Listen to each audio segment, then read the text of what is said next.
Hello, this is Scott, Franchiseinsight.net. Come check out the website, learn a little bit about this solution where we sit down together and evaluate your decision to buy a small business or franchise.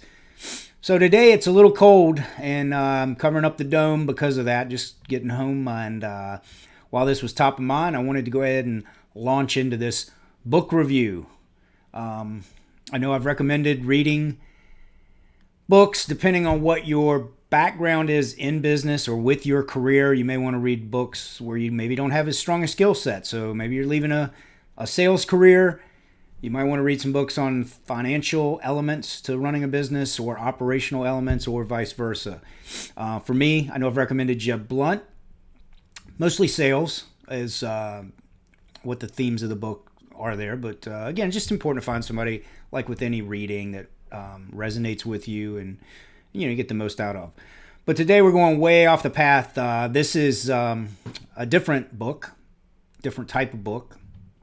It's by an author, Napoleon Hill, who many people have heard of. And Napoleon Hill in 1937 wrote Think and Grow Rich, which was probably one of the first self-help books, I guess. But Napoleon Hill interviewed thousands of people who had found not only success in business, but more importantly, failure in business. And through those discussions, wrote a book that talked about the mental strategies of how to enrich your life. Now, it's not necessarily about think and grow rich monetarily. It's about enriching relationships and living a more fulfilling life. So he writes the book in 1937.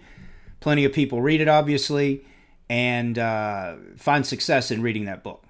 But as always, there's a lot of people that read the book and still don't find the success they had hoped for. So a year later, Napoleon Hill writes a book called Outwitting the Devil. So that's the book recommendation, Outwitting the Devil. Okay, so first let me just talk about the title.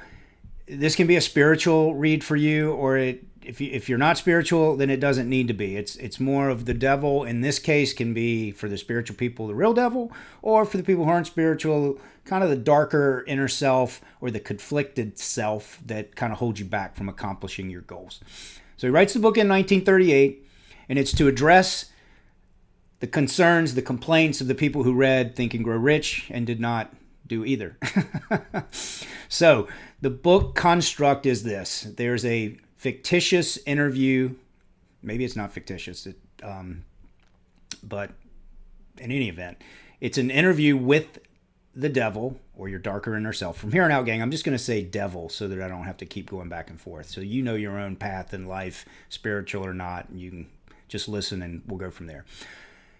Napoleon Hill interviews the devil, and the devil responds to all of the questions and just addresses how he uses strategies to disrupt people's life and help them find failure, either by putting seeds of doubt, worries about financial ruin, worries about health.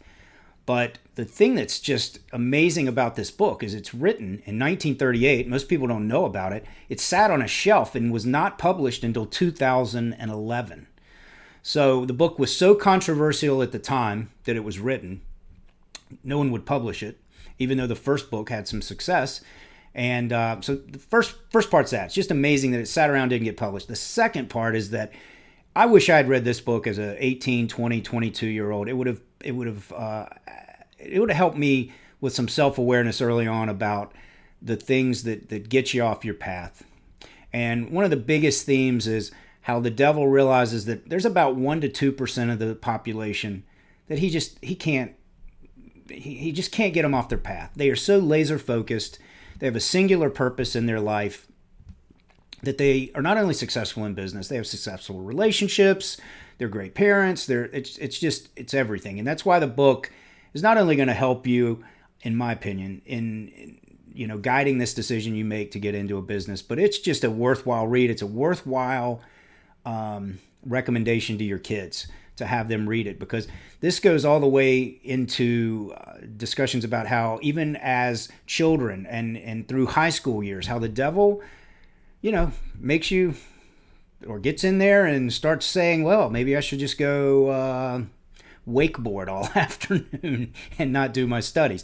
And that's a silly example, but It's just amazing how as you read this as an adult or as a young person, you'll recognize pretty quickly the strategies used and how effective they are in getting you really off point. So I recommend it. Hope it's worthwhile. Drop a note and just let me know it was. You can leave comments on the website, franchiseinsight.net. You can obviously comment here, and be back with some more good stuff here soon. Thanks for hanging out with me.